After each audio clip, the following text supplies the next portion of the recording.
What was your worst sleepover experience during your childhood? Friends decided to set up a mock game of Survivor, based on the reality show. Which turned out to be an excuse to vote out the friend nobody likes first. Guess who was the friend nobody liked? I was invited to a birthday party in elementary. Everybody kept talking about the slumber party afterwards. I assumed I was also invited to the slumber party, so I brought my sleeping bag and pajamas. Turns out, nobody actually wanted me there. I cried in the host's room alone for an hour or so, then faked being sick and had my grandma come pick me up. Had my first ever sleepover with my best friend in the first grade. Things at night were awesome. When I woke up the next morning, everyone at his house was super distant, and they called my mom to get rid of my ASAP. His father had an aneurysm that night and passed away. After everything settled, he and his mom moved away and I never saw them again. My parents sent me to spend the night with my friend. When I got home the next day, my mom told me my dad moved out and they were getting a divorce. I didn't see my dad for 3 years. My friend had a poster of the live-action Cat in the Hat in her room, and the thing scared me so bad at night that I couldn't fall asleep and I just sat there on the floor the whole night. Girls sleep over when I was in elementary for a friend's birthday. Had a great time laughing and telling scary stories before bed.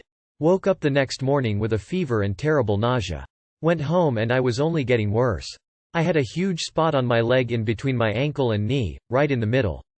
It was hot, puffy, and red. Went to the hospital and it turns out I was suffering from a really bad staph infection. The night before, we were playing on the stairs when I slipped and scraped my leg. The doctor initially thought I was bitten by a spider. The infection was spreading fast and was eating away at my flesh. I had a tunnel up to my kneecap that had to be packed with fresh gauze every day. Almost lost my leg. In a carpool from soccer practice with a classmate with whom I shared a lot of mutual friends, her mom casually mentioned her upcoming birthday party. The girl angrily shouted at her mom, and in front of other girls in the car, "Thanks for bringing it up, Mom, now I have to invite me. I'm young, so when I got the invite, my mom makes me go." I don't remember too much about the party, except for when someone decided all us girls were going to relocate our sleeping bags from the basement to the upstairs living room to watch a movie. The birthday girl went down to grab everyone's sleeping bags. When she brought them all up and everyone was snuggled in, mine wasn't there.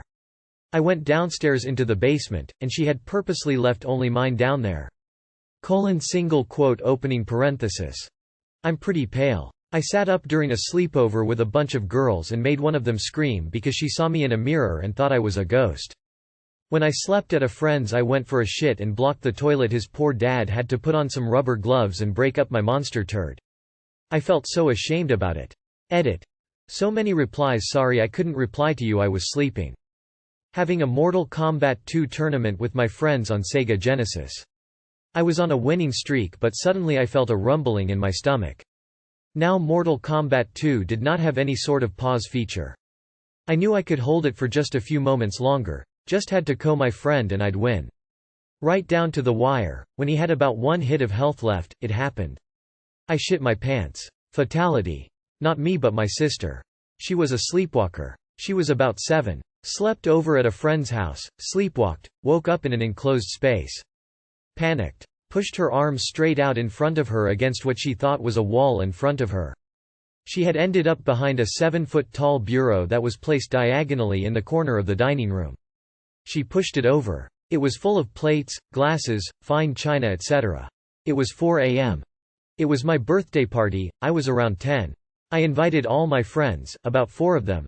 A couple hours into the sleepover, I found out the hard way that none of them liked me, and they had just came to my party to hang out with each other when they kept excluding me from everything, and they finally told me. I spent the whole night crying in my room, but at least they all had to sleep in the floor without blankets or pillows because they didn't know where to find them.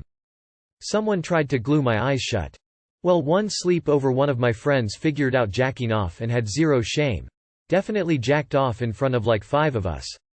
In high school I went to stay over with my buddy at one of his friends' houses, and it turned out that it wasn't really his friend, it was some dude from Xbox Live that lived in the same town but was for sure older, had to have been in his 20s when we were 16. Smoked some kind of seed mix that he claimed had some kind of hallucinogenic property. I believe he called it Yopo. Anyways, honestly not my worst night, but my mom would have fucking died if she knew what I was up to lol. It was like 6 or 7 of us at a friend's house. Hot summer night, so we're camping outside in sleeping bags. It's pretty late, early, and we've been fucking with each other all night, tossing little pebbles, running around, dragging each other around in sleeping bags, the usual. Well, I feel a nudge when drowsy and just wave it off. Then I feel a nudge inside of my sleeping bag and immediately hear a squeaky screech. I scream and everyone immediately pops up. I'm zipped up in a mummy-style sleeping bag, so when I stand it's still wrapped, and so is the screeching in my bag. A quick-witted kid named Cade runs over and shakes my ass out of the bag, and a huge fucking bat flies out. I later harness this fear and become Batman. I slept over my friend's house when I was like 7, and her dog had to go to the bathroom in the middle of the night and was whining at the door.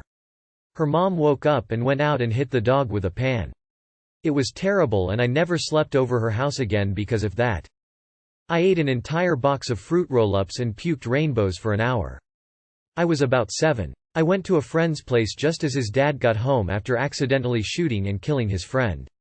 I was too scared to leave, and it was a big place, and I guess we kind of just kept out of the way. His screams of anguish kept me up all night. Was a dark night. I bled through my underwear and pajamas all over my friend's bed. I was mortified and too embarrassed to tell her. I cleaned up in the bathroom before anyone else was up. I then made the bed up before anyone could see it. I still feel so terrible and embarrassed about it almost 15 years later. Went to a friend's birthday party in 4th grade. About halfway through the night we decided to play hide and seek. Maybe 30–45 minutes later. All I know was it was a long-ass time. I come out of my hiding place to find them playing on the Wii in the living room. They'd forgotten about me and thought everyone was found, so they moved on to the next thing without me. Who is a celebrity or public figure that no matter what they do, you can't help but love them? Dolly Parton. Steve Buscemi. Paul Rudd. Guy is a stud, and he's probably the nicest guy alive. Patrick Stewart. Played a role model and then became an advocate and real role model. Steve from Blue's Clues. Danny DeVito. Betty White. Every post-apocalyptic movie should have a Betty White appearance. I Am Legend. Will Smith hunting through the streets and Betty drives my waving. I hope Betty outlives us all. Robin Williams while he was alive.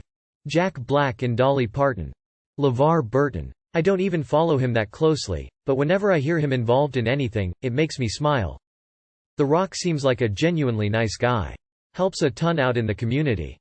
Sir Ian McKellen. And along that same vein, Sir Patrick Stewart. Both of them are just so wholesome, especially together.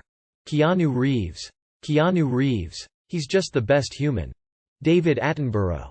Brendan Fraser. Denzel could punch me in the face as long as I get a dap and a "my man" after we good. Ryan Reynolds. Edit. Listen to the episode of Smartless where Ryan is the guest. It's funny, wholesome, and irreverent all at once.